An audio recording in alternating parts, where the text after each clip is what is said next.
And developing tonight, an elderly Sacramento woman faces losing her home she has owned for decades. Just heartbreaking. Now, local organizations are stepping in to help. ABC 10's Barbara Bingley shows us what is being done.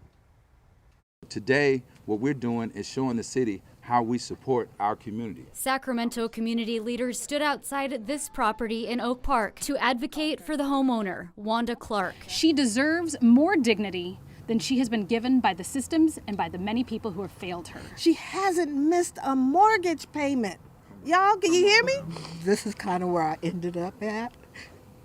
And I'm still fighting to stay in my home. Clark purchased the home in 1995 and says the trouble began 10 years ago when a contractor began building an unpermitted addition and then left mid-job. Clark says she paid him $35,000 up front using a home equity loan. He just kind of left me high and dry. Since then, she has received letters and fines from the city of Sacramento for the unpermitted property, but says she was unable to pay or get the work finished. I tried really hard to take care of this, but unfortunately for me, my credit was bad, so I told him I couldn't get nobody to help me. I'm going to keep my house afloat. I'm going to keep my lights and gas on.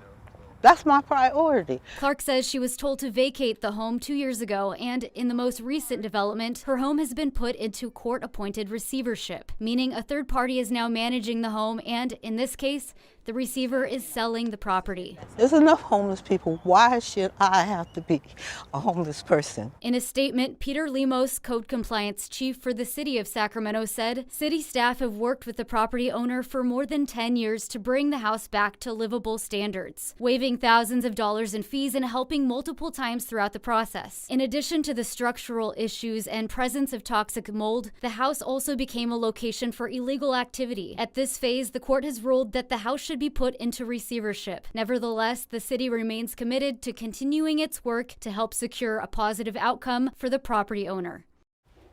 Now, Clark says losing her home would impact not only her, but also many family members. The Sacramento chapter of the NAACP, as well as Habitat for Humanity of Greater Sacramento, are now working to help Clark.